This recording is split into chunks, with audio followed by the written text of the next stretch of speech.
या पशुओं का अधिकारी। फिर स्थपति यानी कलाओं के अधिकारी के घर पर आहुति लेकर जाता था। वैदिक काल में विकास के साथ साथ ये सूची बढ़ती गई। वात्सनी ही संहिता में हस्तपा यानी गजपति, अश्वपा यानी अश्वपति, प्रश्न विभाग यानी न्यायाधीश, वनपा यानी वन का अधिकारी, दावपा यानी वन में लगी आग को बुझाने वाले विभाग का अधिकारी आदि भी रत्निन या लोक सेवक है। आचार्य क्या वैदिक प्रशासन में विभागीय अध्यक्ष थे? ऐसा लगता है कि कुछ विभागों के अध्यक्ष थे। ऋग्वेद में न्याय विभाग के अध्यक्ष का उल्लेख मिलता है और ऐत्रीय ब्राह्मण में सचिव का। रत्निन को आहुति देने के बाद क्या होता था स्वामी? फिर नियुक्त राजा का राष्ट्र की नदियों के पवित्र जल से अभिषेक होता है।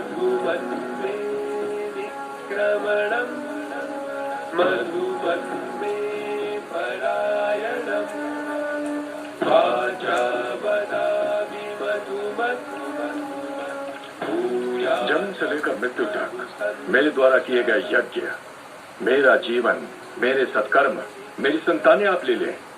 यदि मैं अपने कर्तव्य का पालन न करूं या प्रजा से छल करूं, ये राष्ट्र तुम्हें सौंपा जाता है। तुम्हें राष्ट्र में शांति, प्रजा का कल्याण और धन प्राप्त करने के साधनों में अभिवृद्धि का ध्यान रखना है। तुम्हें राज्य की समृद्धि, राज्य का विकास और राष्ट्र के उत्कर्ष का ध्यान रखना है।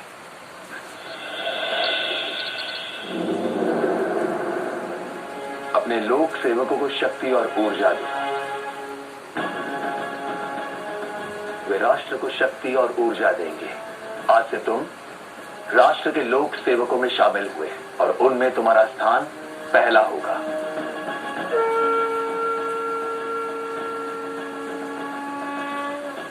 राज्याभिषेक में तलवार का क्या है? अर्थ साफ है, तलवार यानी शक्ति। रत्निन जिन्हें वीर भी कहा जाता था, उसके बिना राजा शक्तिहीन है। यानी राजा के चुनाव की परंपरा भी वैदिक काल में थी? बिल्कुल, और उसके बाद भी। परीक्षित की मृत्यु के बाद हस्तिनापुर के लोगों ने जन्मजय को सर्वसम्मति से राजा चुना। कौटिल्य भी राजा के चुनाव का उल्लेख करते हैं। सौराष्ट्र के रुद्रदमन को भी लोगों ने चुना था। राज्यवर्धन की मृत्यु के बाद हर्षवर्धन को प्रधानमंत्री भांडी के साथ मिलकर मंत्रियों और अमात्यों ने चुना था। गोपाल वंश के गोपाल को भी लोगों ने चुना था। कश्मीर के यशस्कर को ब्राह्मणों ने चुना था। बक को बस इतना मैं याद नहीं रख पाऊंगी। तो फिर बटकों को उत्तर कैसे दोगी? बटकों को भिक्षा देना मेरा काम, उत्तर देना आपका। आपसे बात करना भी तब होता है जब मैं आपसे प्रश्न करती हूँ। विजयनगर के इस रत्निन को तुम्हारे प्रश्न भी सुख देते हैं। तो फिर बताइए, यदि प्रजा को राजा को चुनने का अधिकार था तो हटाने का अधिकार भी होगा? तुम्हारा उपनयन कर ही देता। शास्त्रों ने कहा है कि जब राजा अन्याय करता है तो नमक और शक्कर भी अपना रथ छोड़ देते हैं। धर्म और प्रजा के विरुद्ध काम करने वाले अन्यायी, अधर्मी, अत्याचारी, भ्रष्ट, निरंकुश राजा को सिंहासन से हटाने, निर्वासित करने और उसकी हत्या करने तक का शास्त्रों में प्रमाण है। वैदिक काल में राजा को हटाने का समिति का अधिकार था।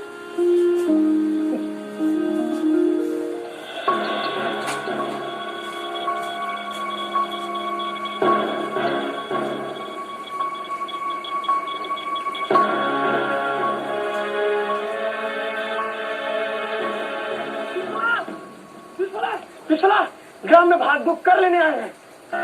कोई भी ग्राम्य उन्हें कर नहीं देगा। सभी योद्धाओं को जमा करो। हम राजा को तब तक कर नहीं देंगे जब तक हमें न्याय नहीं मिलता।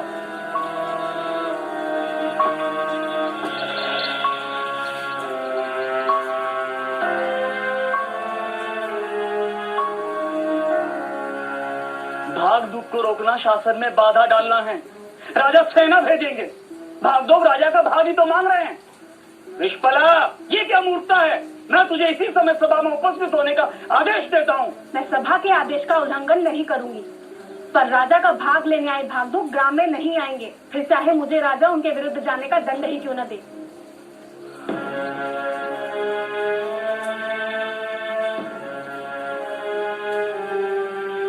यदि सत्य कहना विद्रोह है तो मैं विद्रोही हूँ सभापति। जब से आर्य बिहल को राष्ट्र सौंपा गया है, हमारा गोत्र दुखी है और सभा नपुंसक हो गई है।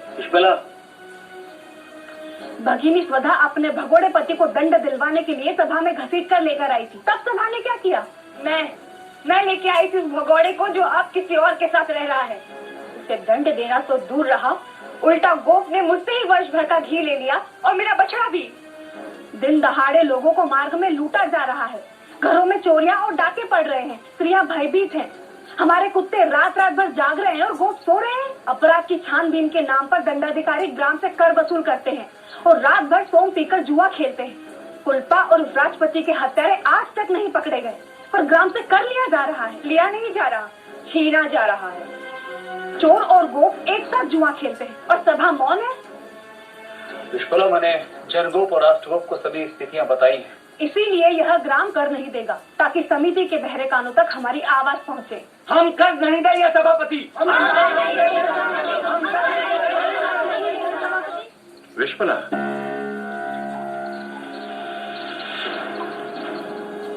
सेनापति से कहो और सेना की एक टुकड़ी साथ ले जाओ, उसे उठा कर ले आओ। जो विरोध करे तो कुचल दो। विश्वला, विश्वला, हर घर में ढूंढो।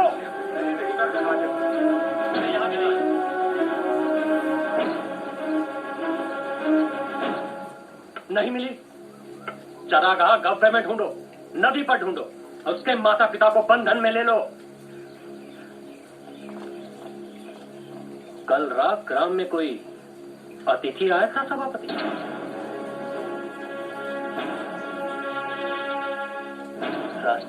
राजपुरोहित ज्येष्ठ बिहुल ने कहा है कि आज वे समिति में नहीं आ सकते। ये समिति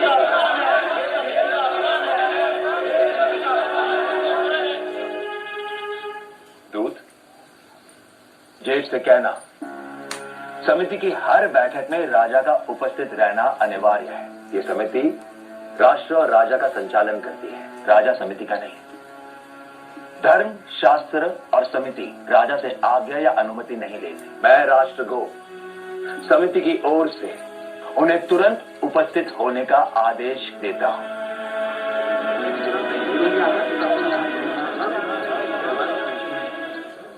मैं जन में फैल रहे असंतोष से परिचित हूं, इसलिए आज समिति को कठोर निर्णय करना है। पिछले दिनों गविष्टियां बढ़ गई हैं, स्त्रियों को न्याय नहीं मिल रहा है, कर के नाम पर ग्रामों को लूटा जा रहा है। ब्राह्मण, ब्रह्मचारी और गर्भवती महिलाओं तक से नदी पार करने के लिए शुल्क लिया जाता है। कई ग्राम कर देने से मना कर रहे हैं, क्योंकि राजा उनकी रक्षा नहीं कर रहा। आज एक मना कर रहा है, कल ये आग वन की आग की तरह फैलेगी। समिति इसका भी उत्तर ढूंढ लेती, पर पणी आज खुलेआम कह रहे हैं कि उनका द्रव्य बल और धन बल ज्येष्ठ बिहुल के साथ है। वे ज्येष्ठ बिहुल के पीछे खड़े हैं। ये पणी कुसीत पर जुआरियों को ऋण देते हैं और हारे हुए जुआरियों से उनका स्त्री धन और पशुधन ले जाते हैं। जुआरियों का परिवार रोता है, ऋण जितना चाहो मिल जाता है, पर बदले में देने के लिए कुछ चाहिए, चाहे वो आत्मसम्मान ही क्यों ना हो। पिछले दिनों समिति के कुछ विषय ने मूल्यवान रथ, घोड़े और सिंधु के बैल पणियों से खरीदे हैं। बदले में समिति के सदस्यों ने क्या दिया? स्वर्ण या गोधन? ज्येष्ठ बिहुल पणियों से हथियार और रथ खरीद रहे हैं। समिति के सदस्य रथ पणियों से खरीदकर ज्येष्ठ बिहुल को बेच रहे हैं। क्या ये युद्ध की तैयारी है या युद्ध की रचना? सारे गोत्र को युद्ध में झोंक देना ताकि पणियों को लाभ हो।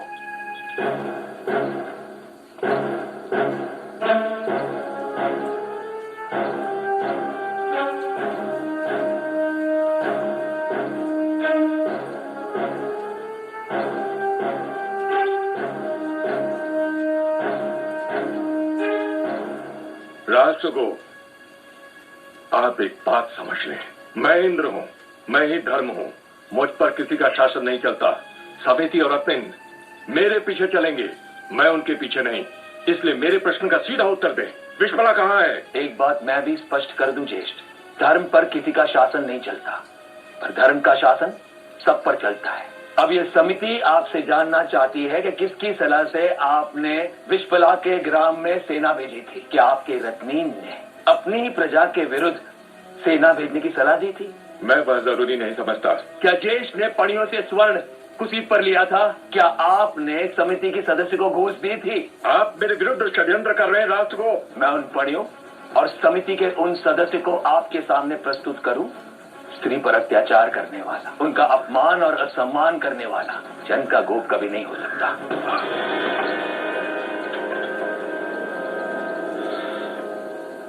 विश्वला से मिलेंगे।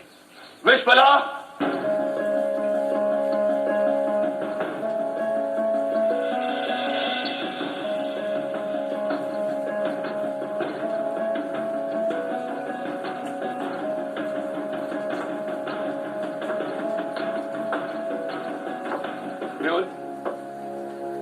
राष्ट्र की तलवार वापस दे दो।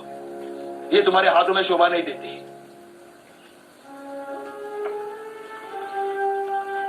समिति बताए, समिति की प्रतिष्ठा और पवित्रता को कलंकित करने वाले को क्या दंड दिया जाए? सेनानी, मैं तुम्हें आदेश देता हूं।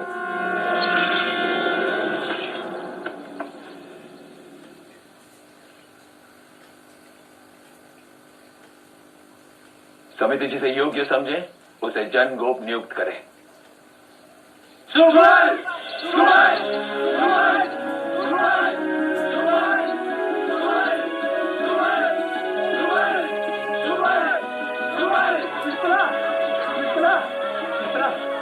राजा होती लेके आ रहे हैं।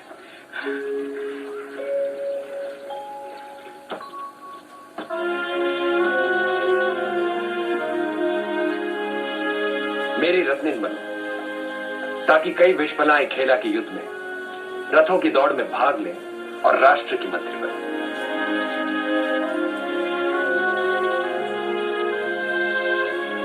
हर राजा आप जैसा पिता हो ज्येष्ठ।